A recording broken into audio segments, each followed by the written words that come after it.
SK 하이닉스 임원분의 이야기에 따르면 기존의 하드디스크 저장 장치보다도 동일 면적 대비 정보는 10배 정도 많이 저장을 할 수 있고 전력 같은 경우에는 5배 줄일 수 있다.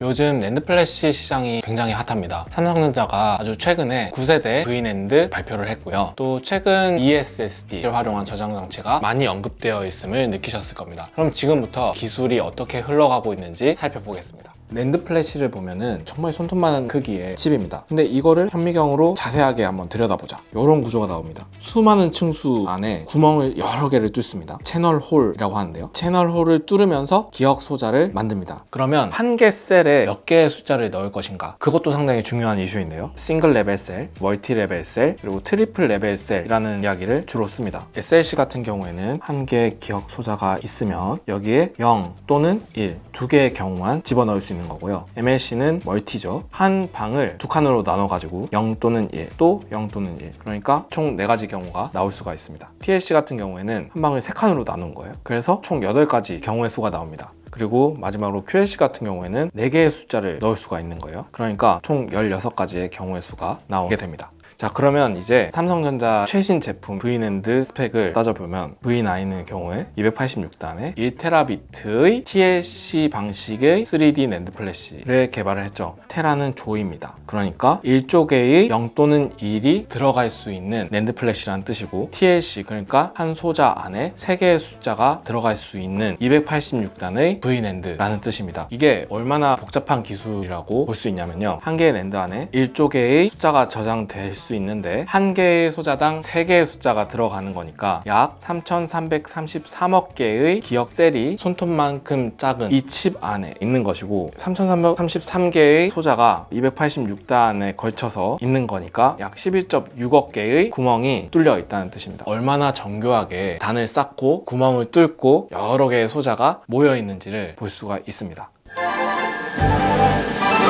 낸드 플래시는 단수를 많이 쌓는 것, 그리고 미세한 구멍을 아주 한 번에 뚫는 것이 가장 관건인 거죠. 그런데 단수가 높아지고 그러면서 채널 홀이 더 많아지는 문제에 직면하다 보면 이렇게 곧게 구멍이 나야 되는 상황에서 이게 끝까지 가지 않고 중간에 서버리고, 아니면 여기가 볼록해지거나 휘어요. 아니면 굵기가 일정하지 않고 갈수록 얇아지는, 한마디로 불량인 거죠. 그래서 삼성전자나 SK하이닉스 같은 낸드 플래시를 만드는 회사들이 선택을 한 방법은 여러 번에 걸쳐서 식각을 하는 겁니다. 예를 들어서 100단이면 50단에 걸쳐서 어렵지 않게 일직선으로 구멍을 뚫은 다음에 두 개를 연결시키는 거죠. 이거를 스택이라는 용어를 씁니다. 2번에 걸쳐서 쌓으면 더블 스택, 3번에 걸쳐서 쌓으면 트리플 스택이라고 하죠. 문제는 이렇게 쌓아서 만들수록 시간도 많이 걸리고 원자재 가격도 훨씬 더 오르는 거죠. 공정도 훨씬 더 많이 들어갑니다. 그러니까 이게 다 돈입니다. 원가 경쟁력이 없어진다는 이야기예요. 그러니까 칩 제조사들이 한 번에 일직선으로 구멍을 뚫어보자, 이런 솔루션을 찾아서 고민을 합니다. 대표적인 것이 극저온 식각입니다. 반도체 장비 안에는 챔버라는 것이 있어요. 여기에다가 웨이퍼를 놓고 요 위에서 플라즈마 반응이라는 것을 일으켜서 생기는 이온 에너지를 팍 웨이퍼 위로 투입을 합니다. 그러면은 이 웨이퍼 아래에서 마이너스 전압이 가해지면 플라즈마로 인해 생긴 양이온 에너지가 쫙 밑으로 침투를 하면서 곧게 채널 홀을 뚫는 방식인 거죠. 그러니까 반도체 챔버 안을 아주 낮은 영하 60도 또는 100도 이하로 내려서 식각을 한다는 것입니다. 그러면은 왜 극저온으로 해야만 식각에서 더 좋은 결과를 얻을 수 있는 것인가? 지금까지는 기존 온도에서 식각을 할 때 탄소와 진짜 식각에 필요한 가스인 불소, 플루오린 가스를 썼습니다. 근데 이 탄소의 역할은 뭐냐면 채널 홀을 뚫을 때 계속 위에서 아래로 향하면 이쪽이 깎이는 부작용이 생기는 거잖아요. 그래서 이 부작용을 막기 위해서 탄소로 보호막을 만듭니다. 패시베이션 레이어라고 부르는데요. 여기는 보호하면서 이온 에너지들이 아래까지 침투를 할 수 있게 만드는 거죠. 그런데 보호막으로 끝나면 좋은데 식각 시간이 길어질수록 입구를 막습니다. 그러면 생기는 문제가 뭘까요? 여기서 만들어진 양이온 에너지들이 투입량이 작아지는 거죠. 그러면은 여기까지 제대로 식각이 이루어지지 않겠죠. 그런데 극저온 식각을 했을 때의 장점이 뭐냐면 탄소로 만든 패시베이션 레이어가 더 이상 필요가 없다는 것입니다. 대신에 극저온 식각을 했을 때는 자연스럽게 패시베이션 레이어가 생긴다는 장점이 있습니다. 그러면 깊게 뚫는 데 필요한 플루오린 가스만 투여를 해도 된다는 이야기입니다. 스택과도 굉장히 큰 연관이 있는데요. 기존에는 6.6 마이크론 두께로 3번에 걸쳐서 에칭을 해야 한다는 문제가 있었지만 극저온 시각을 도입을 했을 경우에는 거의 비슷한 높이를 갖다가 2번에 걸쳐서 에칭을 하면은 더 깊이, 더 빠르게 에칭을 할 수 있게 된 거죠. 그래서 지금 극저온 시각 플러스 탄소를 뺀 플루오린 가스를 도입하는 추세가 상당히 빠른데요. 9세대 삼성 V 랜드 같은 경우에는 미국 램리서치가 극저온 시각을 도입한 것으로 알려져 있고요. 한 번에 150단 랜드 채널 홀을 만든 다음에 더블 스택 기술로 9세대 랜드를 완성한 것으로 파악이 됐습니다. 하지만 일본 도쿄 일렉트론 같은 경우에는 10세대 랜드 쪽에서 삼성전자와 긴밀히 협력을 하고 있는 것으로 알려져서 앞으로 이 두 회사 간의 자존심 대결이 치열해질 것으로 보입니다.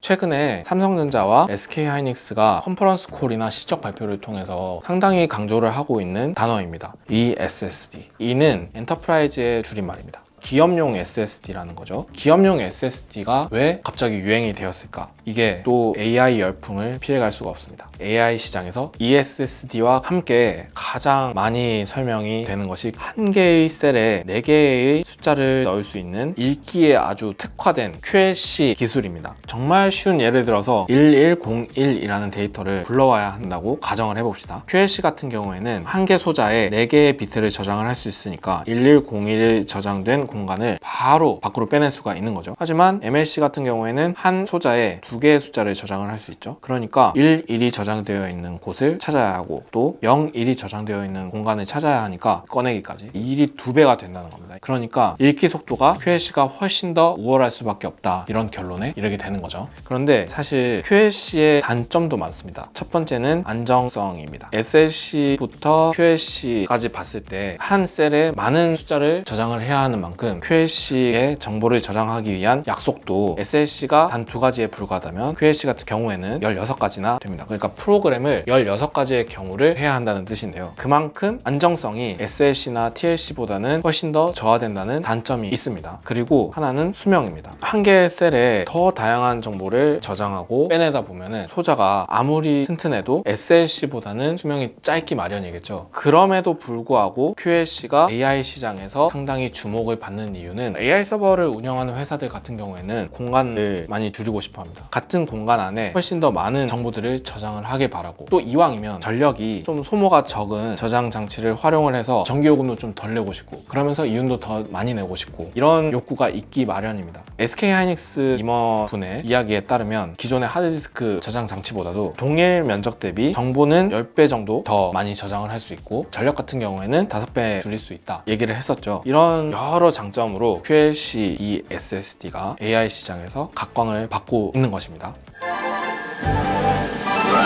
갑자기 찾아온 AI 대박 소식에 삼성전자와 SK하이닉스도 SSD를 갖다가 열심히 개발을 하기 시작합니다. SK하이닉스는 2019년 인텔에서 인수한 솔리다임이라는 랜드 회사가 있는데요. 솔리다임은 기업용 SSD 시장에서 상당히 강한 면모를 지니고 있습니다. 그래서 QLC SSD를 열심히 팔아서 지난해까지 계속 적자를 보면서 보릿고개를 넘었다가 1분기에 랜드 흑자를 달성하기도 했고요. 삼성전자는 어쨌든 랜드 플래시는 세계에서 극강의 위치를 지니고 있습니다. QLC 낸드 플래시도 상당히 잘하고 있죠. 그래서 QLC 낸드 기반의 ESSD를 전통적으로 잘 만드는 회사이기도 하고요. 조금만 더 첨언을 하면요, 삼성전자의 생산 능력은 정말 세계적인 수준의 공장을 확보하고 있고, 또 평택 사업장 같은 경우에는 이미 지금 공장을 올리고 있는 평택 4공장도 있을 뿐더러 평택 1, 2, 3공장 그리고 시안에도 낸드 플래시 공장이 있는 등 너무 풍부한 낸드 플래시 생산 능력을 가지고 있기 때문에 앞으로 ESSD를 시장에서 원한다 그러면 풍부한 자본력을 바탕으로 싹 생산 라인을 깔아서 수요에 대응할 수 있는, 그리고 원가 경쟁력에도 대응할 수 있는 능력이 아주 충분한 메모리 회사고요. SK하이닉스 같은 경우에는 생산 능력의 측면에서는 부족한 공간이 이슈가 되고 있기도 하고, 앞으로 SK하이닉스가 이 시장을 따라잡기 위해서 어떤 계획을 가지고 대응을 할지가 포인트입니다. 다음 과에도 기대해주세요.